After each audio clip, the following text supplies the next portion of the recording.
제가 12년 동안 학생들을 가르치다 보니 이거 모르면 학원 아무리 보내도 성적 안 오르더라고요. 가장 흔히 하는 실수죠. 아이 성적이 안 오르면 학원이 부족한가? 너무 선행이 느린가? 하면서 학원을 하나 더 보낼까 고민합니다.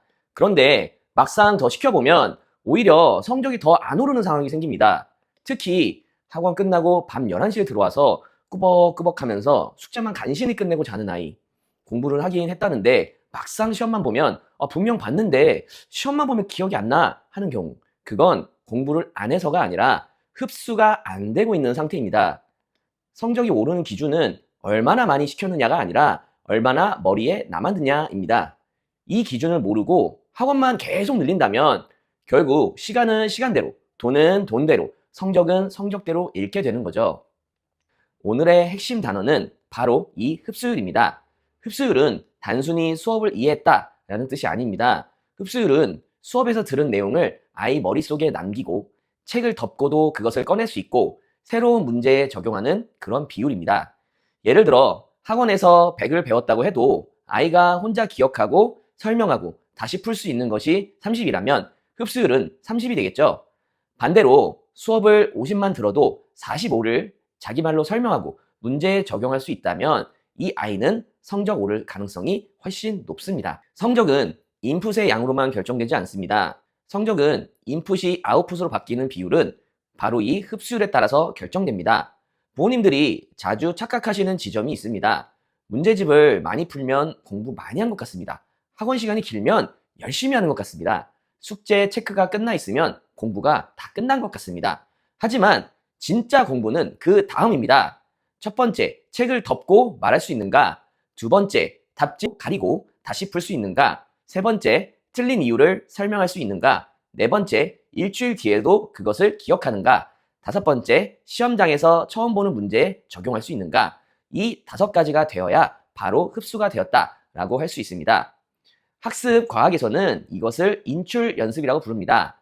다시 읽는 것이 아니라 머릿속에 꺼내보는 것입니다. 시험은 단순 평가가 아니라 배운 것을 꺼내는 훈련이 될 수 있습니다. 그래서 아이에게 필요한 것은 더 많은 수업이 아니라 들은 내용을 꺼내보는 시간입니다. 부모님 마음을 모르는 것은 아닙니다. 아이를 힘들게 하고 싶어서 학원에 보내는 부모님은 그 어디에도 없습니다. 그저 남들보다 뒤처질까봐, 나중에 아이가 후회할까봐 그 불안함 때문에 보내시는 거 저도 잘 압니다.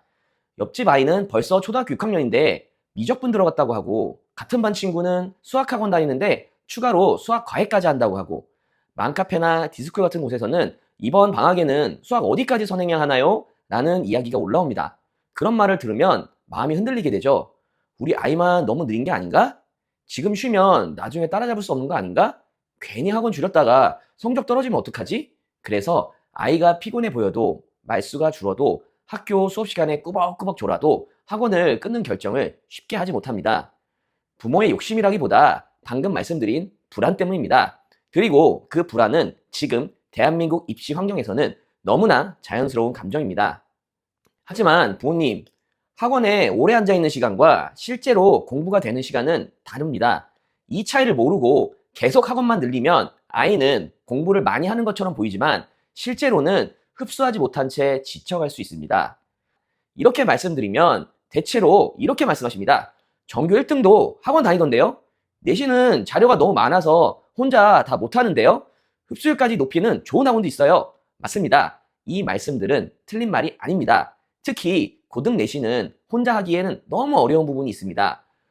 국어, 영어, 그거는 부교재가 너무 많고 학교별 기출 경향도 다 다르고 서술형과 수행평가까지 챙겨야 합니다.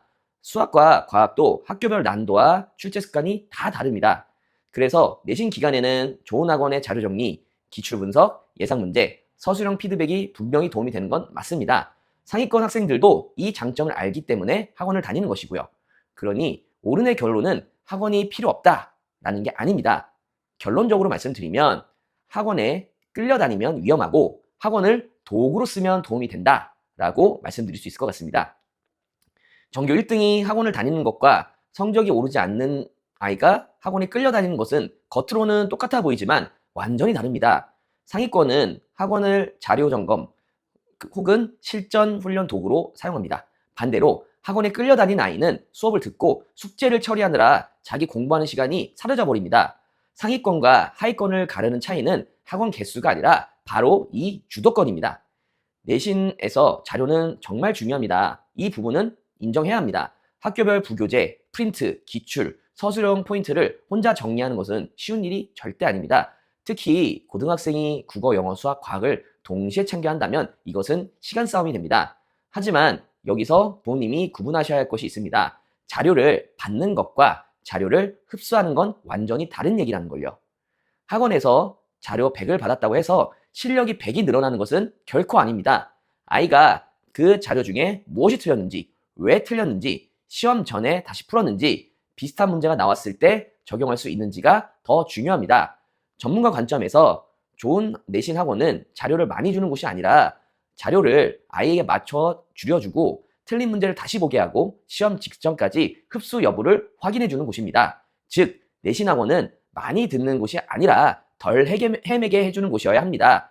자료를 대신 정리해 주되 마지막 소화는 아이가 하도록 만드는 그런 곳이어야 합니다. 부모님이 학원을 볼 때 질문은 이렇게 바뀌어야 합니다. 자료가 맞나요? 이런 게 아니라 그 자료를 아이가 자기 것으로 만들게 하는 시스템이 있나요? 이것입니다.